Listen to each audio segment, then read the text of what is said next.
So David Martin is the project manager for Weelhamby Farms in the Northern Agricultural Catchments Council's area in WA. David grew up on a farm in the WA Wheatbelt before going to university in Perth and pursuing a career in commercial law and business. David's a strong believer in the role agriculture can play in meeting the challenges of climate change through carbon sequestration and environmental stewardship.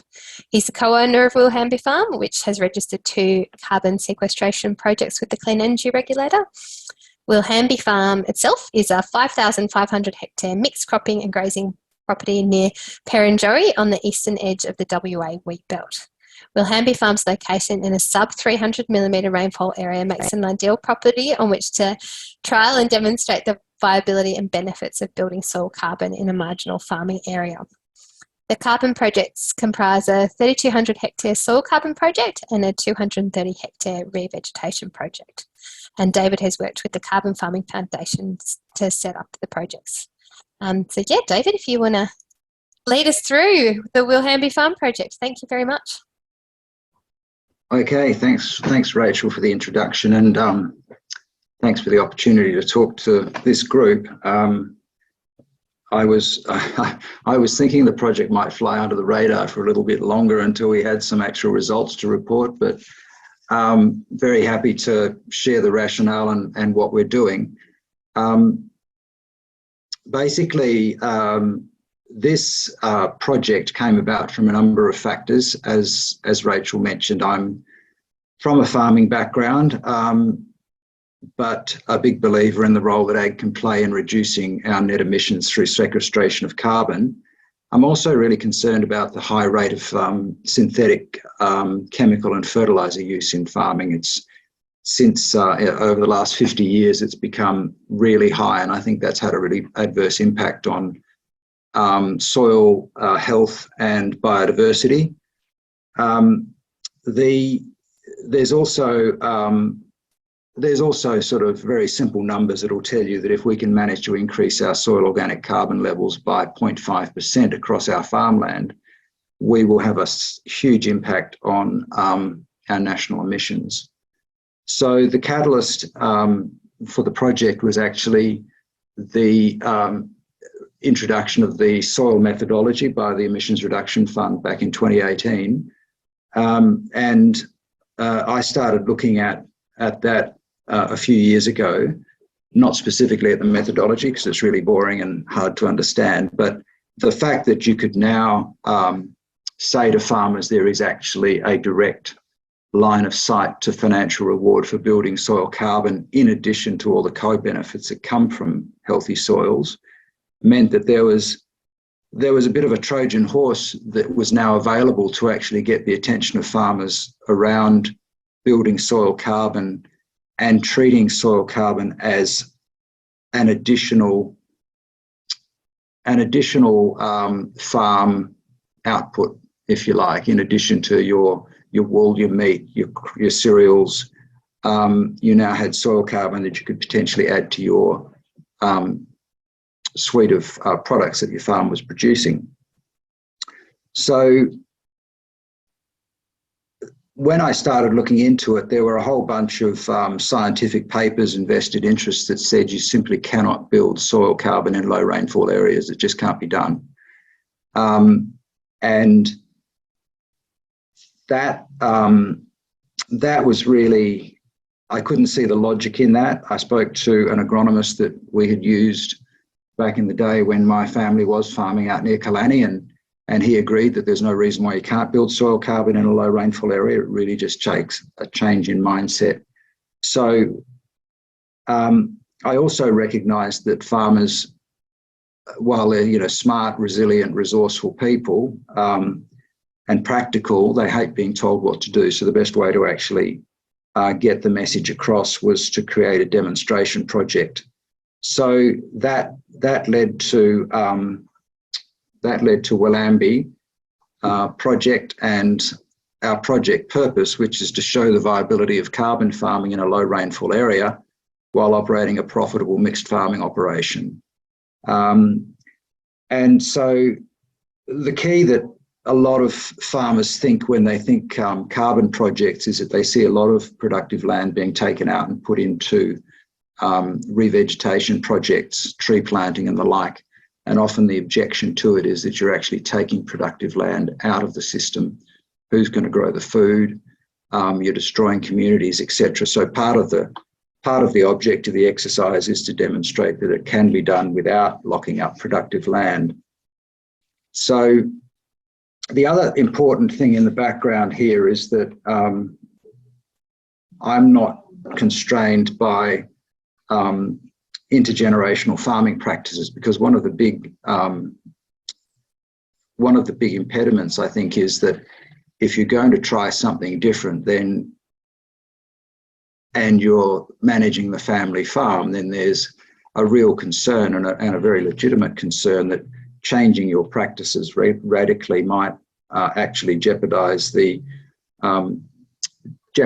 sort of the family asset and the way that, and also lead to a little bit of peer pressure in terms of why you're doing something that's so different to what everyone else is doing. So we don't have that constraint because we're coming into the district completely cold with the sole purpose of running this project.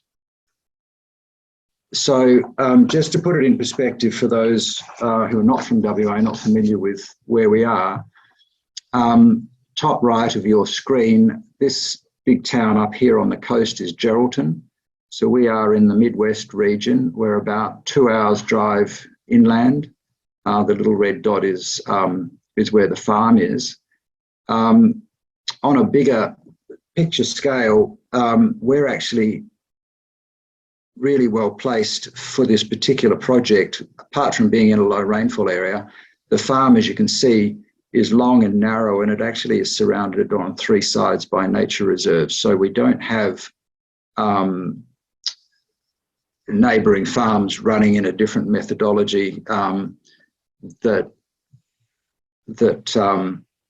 will conflict with what we're trying to do. We also have the ability to make a difference in terms of the biodiversity through establishing wildlife corridors across the property.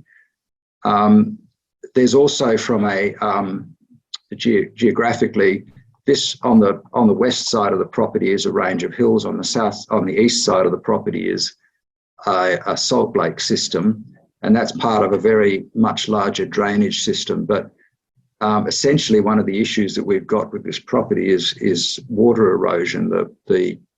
The rainfall that does fall tends to rush across the property towards the lake, and we've got a lot of scouring and loss of topsoil through that. But essentially, we found this property because we were looking for properties that were had been conventionally run, were degraded, and we can see the impact of previous practices on the property. This is looking from west to east, and this is obviously taken in the height of summer, but you can see that the bush is degraded, the land is bare, it's been washed away. There's a lot of these deep water drainage channels that are not actually creek lines, they're simply washes. And so the previous practices on these properties had been basically set grazing of feral goats, which had come in from the neighbouring rangelands. No maintenance of soil cover throughout the summer, a lot of bare ground, and a lot of loss of topsoil through wind and water erosion. So essentially, these are ideal properties.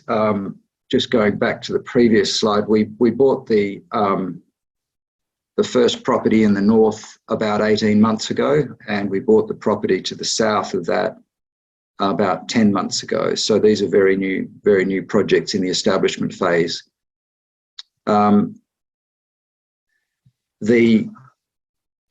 Obviously the benefits that we're looking for from the property or from the project, what we're really looking to demonstrate are the co-benefits as much as the actual soil carbon credit benefits. So the key principles under our land management strategy, which I should have put in a slide, but the key principles, there's half a dozen of those. Essentially what we're looking to do is to maximise ground cover, which is the aim of having 100% cover 100% of the time, so we don't end up in a bare ground situation. Maximize photosynthesis, so we're trying to keep vegetative growth going for as long as possible, appreciating that these summertime temperatures are regularly in the mid-40s, low to mid-40s for extended periods up there. But if we can maintain ground cover, at least you're providing shading of the soil and you're actually giving the biology a chance to survive through those periods. But the other thing to note in that area is that there's been a shift in rainfall, a lessening of rainfall over the last 20 years, but also a shift to higher levels of summer rainfall. So there is a chance of maintaining that vegetative growth. Water retention is key, and water retention is both through obviously building soil carbon and all that as water retention in the soil, but also basically stopping the wash across the property. At the moment, it probably takes 10 minutes from water to pass from one side of the property to the other. But if we can slow that down and capture the water on the property, we'll be better off, obviously. We're looking to minimise tillage. We're not doing a no-till system. And we've managing our livestock production quite differently, where we're doing probably increasing stocking rates, but we're doing it on a rotational grazing basis. The other part, and these are all interdependent. None of this is not in sequence or order of importance because they all build on one another. But the introduction of multi-species pastures and a lower rotation on cropping through the multi-species pastures, we're looking to foster biodiversity both above and below ground. The microbial community is all attached to different types of plants, so the greater diversity in your pastures you can have above ground, the greater biodiversity below ground in terms of the fungal and microbiological associations. So, and finally, which is not one of our key land management strategy principles, but one which we've since introduced, is a belief that if you continue to put synthetic fertilizers and herbicides and the like across your property, that is not good for fostering biodiversity. So we initially looked at reducing that as much as possible, and having got it down to virtually nil, we've actually adopted a program where we don't have any chemical or synthetic fertilizer applications. So that obviously creates its own challenges, but it's something that we're going to be getting better and better at managing. A weed is simply a plant in the wrong place. So what is a weed in a cropping cycle is actually a benefit when it comes to your pasture management and building biodiversity. So out of that, out of those key principles, obviously what we're looking to do with the project and the co-benefits we're looking for from the project is significant improvement in soil health, water retention, biological activity, and all those things that we've got on the screen. And the most important of which, in terms of providing an example that other farmers may wish to look at, is that we're actually diversifying income streams and hopefully shoring up income streams through being able to carry increased stock and also manage water retention better on the property and give ourselves some resilience in that respect. So just have a look at the property, the way that we've set it up before we go into the details of the actual project. On these two maps, the pink areas are our soil carbon project areas, and the green strips are our tree planting, our revegetation. And we're looking to mainly do belt plantings of trees for two reasons. One is that they help to break up, they help to actually break up the wind across the property once they are established. In future, they will provide shelter for stock. We have divided the farm into much smaller paddocks than it was previously. It was generally around, anything up to 300 or 400 hectares in a paddock. We've come down to an average paddock size of about 80 hectares. The tree belts also have an advantage in terms of the actual carbon credits. You get a 30 to 35% boost in credits from having a belt planting as opposed to a block planting. So we've sort of we're quite happy to do the belt planting as much as we possibly can. So you may not be able to see it terribly well, but in the map there is also sort of orange strips, and they represent the laneway system that we've introduced to the property. Obviously, if you're doing rotational grazing, which is short periods of intensive grazing, and then you're moving the sheep around the property, when you've got crops in various paddocks, we need a laneway system to move the sheep through the property, and also machinery. So there's been a big investment in setup costs here. But the other thing just to mention, you'll notice that these the green belts actually run across the property in a way that joins up a lot of our remnant vegetation, and also provides linkages from across the property between the various nature reserves adjoining. Part of the thinking here as well is that in addition to straight carbon credits, we see in the future that there's going to be, the way carbon credits will be marketed will become project specific. And if you've got a project story around the carbon credits that also includes environmental, biodiversity, regenerative aspects, rather than just a straight lump of trees or a straight soil carbon project, then you could well find yourself either being eligible for eco credits, biodiversity credits in their own right, or at the very least an enhanced value on the carbon credits that you're selling. So, and there's a number of businesses out there at the moment that are looking to market carbon credits in a way that brings forward those elements of a project that will actually make credits carry a higher value. That's a whole nother area to look into. Just getting into the specific projects, our soil project, our goal is fairly modest. We're planning to increase the soil organic carbon by 0.5% in the first 30 centimetres of soil in the first 10 years. One of the things with the soil methodology is there's no depth limit to the building of carbon. So if you can actually build carbon at below that level, the regulator looks at the carbon levels in two levels, basically the first 30 centimetres and then everything below that. Our understanding is that the deeper you can build your soil carbon, the more permanent it is, and you can measure carbon down to any depth you like. So if we can build carbon below 30 centimetres, we'll still get credits for that as well. The project's got a 25-year permanence period, which means we'll need to maintain the carbon at whatever level we're claiming for at least 25 years after our first claim. So obviously also under the methodology, you need to have new land management practices, and I've sort of described what our land management strategy is for the CER purposes there. One thing to bear in mind is that carbon is highly volatile, so particularly in the first 10 centimetres.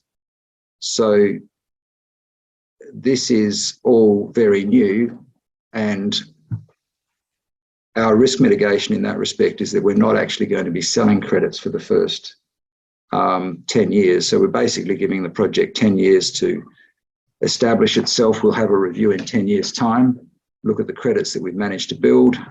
If we think it is stable and we've mitigated the risk of reversal, then we'll look at starting to sell those credits. But, we recognise the possibility that the project may simply be abandoned in 10 years' time, in which case all we will have done was vastly improve the farm.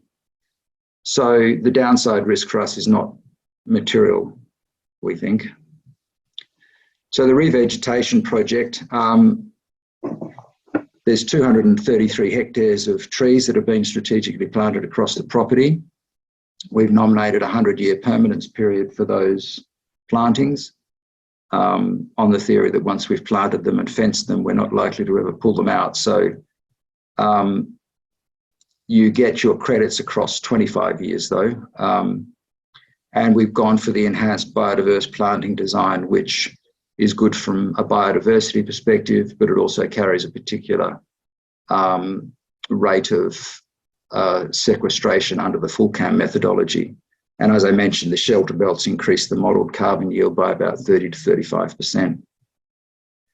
So if you look at the numbers, and I have to stress to people that the numbers that you're talking about in any, particularly a soil carbon project, you can make them as blue sky as you like. You can do wild assumptions as to what your rate of sequestration is and what the carbon price is. So conservatively, we've looked at if we build 0.5% soil organic carbon over the first 10 years in the first 30 centimetres, that's 155,000 credits. At a $40 ACCU price, that's worth 6.2 million. Now, when you look at the fact that it's cost us, our total setup cost on this project, land and establishment, is probably in the area of 4 to 4.5 million. That's not a bad rate of return. And we'll see in 10 years' time if we've managed that. But that's without taking into account projected increases in carbon price and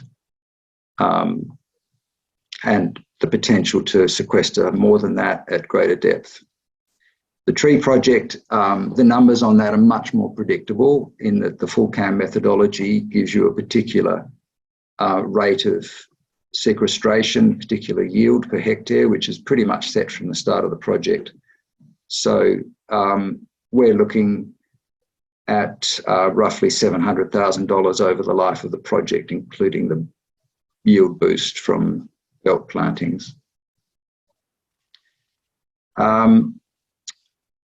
We've probably gone a bit over the top in our establishment costs. Between the two properties, we've already completed about 100 kilometres of fencing, and we'll probably have another 20 to complete next year in fencing off the tree belts so that they can have a decent start without stock knocking them around, and in making the laneways. We've had to establish water points. Our costs of establishing our multi-species crops initially are fairly high in that, in the pastures, we're initially spending quite a bit on seed in order to get the diversity of seeds that we want in there. But by traditional cropping numbers, cropping costs are actually not that high. Trees, we had an interesting experience with that. That turned out to be more expensive than we thought. Just for the tree planting, it's around $900 a hectare. So the tree carbon economics, it's pretty easy to do off the full cam yield. You can actually get people who've got full cam heat maps. The Carbon Farming Foundation have them on their website, so it's easy for people to go in there, plug the property in, it'll tell them exactly what the full cam yield is across that property. So the other thing is to note on trees is that you get about 60% of your credits in the first 10 years. And there's a relatively low retention of credits by the Clean Energy Regulator. So in the first 10 years, we'll recover about $427,000, which covers the establishment cost and some of our fencing. The main thing that our tree project is giving us is actually establishment of the wildlife corridors, the biodiversity benefits, and in future years, stock shelter. So we're not really looking to make money out of the tree carbon project. Soil carbon, that was me trying to figure out how deep the soils were in summer by drilling into, by using a water lance to sort of see how far I could get it down. But essentially, the soil carbon economics, you end up losing about 30% of the carbon just in terms of permanence discounts, risk of reversal, risk of variability. So about 35% of the actual carbon that you sequester is deducted by the Clean Energy Regulator from the ACCUs that they actually issue to you. So it's relatively easy to do the numbers on this. 30 centimetres of soil across a 1 hectare area is about 4,000 tonnes of soil. If you build soil carbon by 0.5%, you've built 20 tonnes of actual carbon. Each tonne of carbon is worth 3.67 CO2 equivalents, which is 73 ACCUs. By the time you take your discounts out of it, you end up with about 48 ACCUs per hectare. Then you pick whatever carbon price you want to nominate to figure out how much that's actually worth. We've got to do sampling and reporting at least every 5 years. So the economics of it are relatively easy to do in your head. It's actually getting carbon into the ground that's the tricky bit.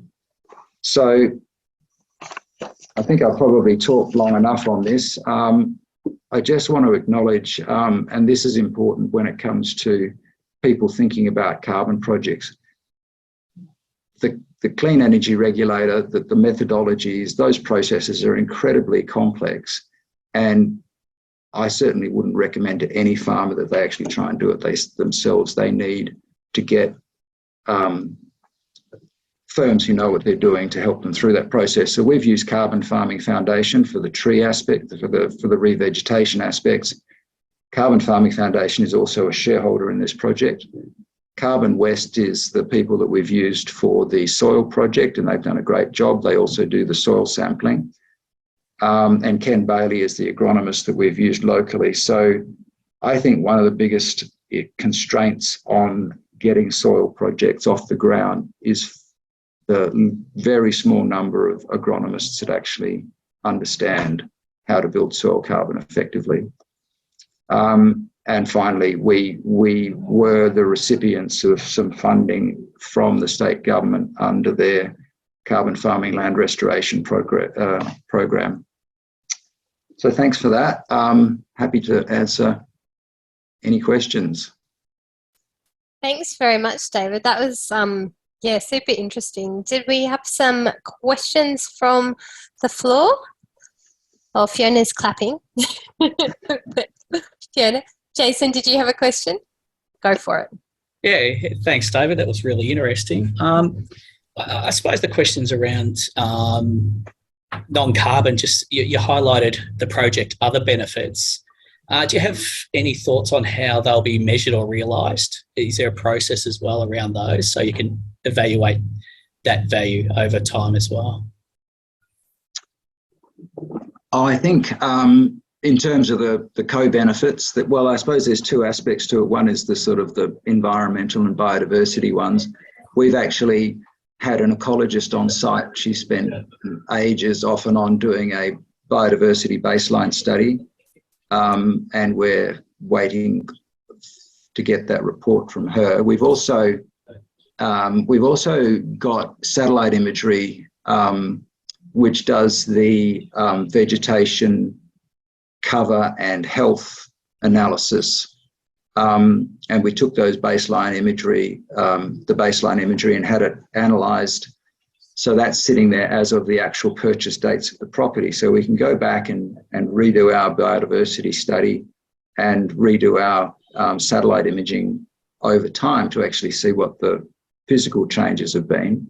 Yep. From a farming perspective, I guess the tests are, the profitability of the enterprise. Have we managed to increase yields? Have we increased stocking rates without compromising our project aims? So they're really going to be the test, and really from the point of view of trying to drive change, it's more the economics of the farming operation and that are going to be the important ones. So the other thing to mention is that over time, in the next couple of years, we will actually I am going to set up a website where all of this will be open source, so people will be able to look and see, well, what have they planted, what nutrients did they put in, what's the returns, etc. So this will be an open book project. Thanks, David. I think Susan had the next question, and then Matt, and then Fiona. Thanks, David. That was a fantastic presentation. I was just wondering, have you considered carbon neutrality first for your own farming operation before you venturing into carbon markets? And just one other quick question. You said something about a full cam heat map. Where did you say you can view that or see that? Oh, well, at the full cam heat map, if you go on the Carbon Farming Foundation website, you'll be able to see links there to a heat map, and you can actually do it. They've got a little DIY section in there where you can essentially put in the boundaries of your property, get a heat map run, and it'll tell you what the yield is and all that sort of thing.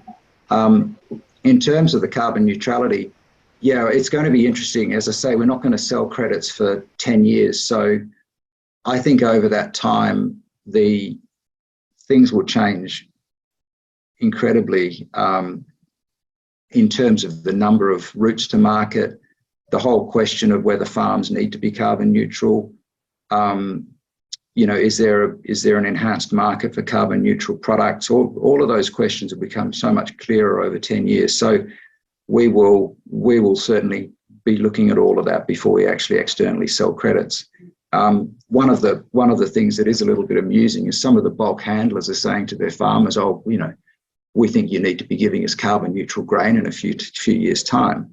Well, the farmers are going to look at it very practically and say, well, if I'm generating carbon credits, why would I attach those to my grain to give you carbon neutral grain unless you were going to pay me what it actually, am I better off selling the credits as credits, or am I better off selling non-carbon neutral grain and taking whatever price discount that might involve? So it's going to become a very dynamic market, I think. Thanks. Thanks, Susan, and thanks, David. Matt, you were next, I think. Yeah, thanks for the presentation, Dave. Really good to see some first-hand experience. Curious about the experience with the Carbon Farming Foundation, because they operate like a hybrid model where the landholder could potentially do more themselves and use templates that they've got available. Just curious about, I guess, your experience with that, and were they managing quite a lot of that, or were you also doing some yourself there? I basically did the number crunching myself. Where they have been really good, and there's a couple of other organisations I think, like Carbon West, is navigating all the Clean Energy Regulator requirements, the project registrations, and I'm sure they'll be really very good when it comes to doing the reporting cycle. So I guess the other thing about Carbon Farming Foundation, there's a lot of service providers in this area, a lot of carbon aggregators who will charge a lot. They'll take a 30% clip of the credits generated and that sort of stuff. I think that's going to be a business model that's got a limited lifespan. Carbon Farming Foundation, I think, is looking at something like 2.5% of credits, but actually charging fee for service. And I think as time goes on, that those carbon aggregators will be sort of having to change their business model a bit as well. But they are incredibly useful when it comes to, mapping your property, getting your emissions, your carbon emissions areas set, and your stratification and all that sort of stuff. You just would not be able to do that by yourself without one of those service providers helping you. Yep. Cool. Thanks very much for the question, Matt, and for the answer, David. I don't know if you saw, Matt, but on the last email I sent out, I did note also that we've got a webinar coming up on the 14th of November when Carbon Farming Foundation will be speaking to us, along with 2 other providers that have sort of got alternative models. So you'll be able to ask them a few direct questions at that webinar if you've got it in your diary. Fee, you had a question as well? Yeah, thanks, Rachel. Well done, David, and congratulations on such an interesting and holistic approach to this project and really thinking into the future. I think it's brilliant. My question weren't so much about, I've got a couple. They're not so much about the, like the carbon aggregators and whatever. They're more about the management. You mentioned scours on your lip and things like that, and the water running through it. I wondered if you'd ever thought about rangelands rehab techniques such as water ponding and water spreading, because they're really good at helping you retain the water and regenerating those rangelands sort of pastures. And the other question was around managing, I don't know if you have kangaroos up there, if they're a big issue, but you did mention goats. Rachel's laughing because that's my other hat that I work in kangaroo management, and how you're managing the grazing pressure from your non-domestic grazers, herbivores. Yeah, well, first of all, in terms of water management, we've got probably next year, what we'd like to do is we're doing some basic stuff like obviously farming across the contour. We think that once we keep the vegetative growth on the ground, the water won't run as much. At the moment, it's just running across bare paddocks. We're hoping to avoid the relatively expensive moving dirt around exercise, but I think we're going to have to do that in some areas. So that's certainly next on the agenda. But we've been up to our eyeballs with fencing and the like this year. So we're definitely going to be looking at those sorts of interventions. And in terms of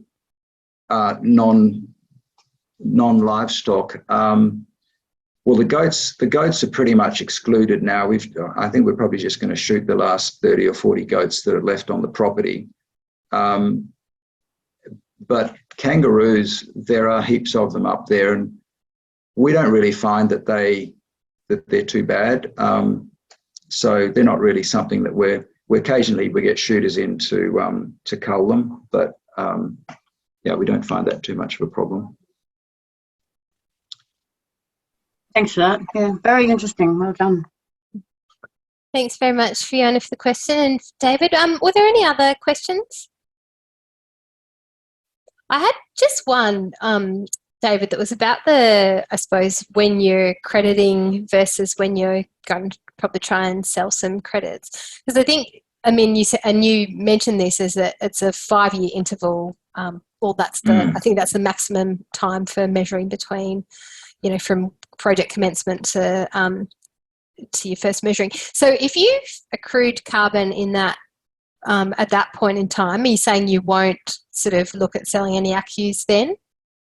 Yeah, that's right. There's actually there's so many aspects to this. One of them that we have to be conscious of is the tax aspects of it, because I think as soon as you claim the credits and put them in your account, you've probably created a taxable event. So one of the things that we have asked Carbon Farming Foundation to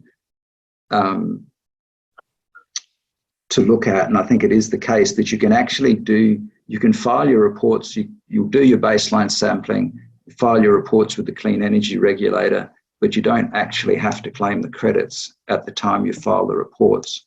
So what we're thinking is that we will start to claim credits on the second report. We'll know how many credits have accrued, but until you actually claim them, and I think that it's the depositing of the credits into your annual account that creates the taxable event, or creates the having to mark the value of those credits to market every year, which gives you the potential tax issue.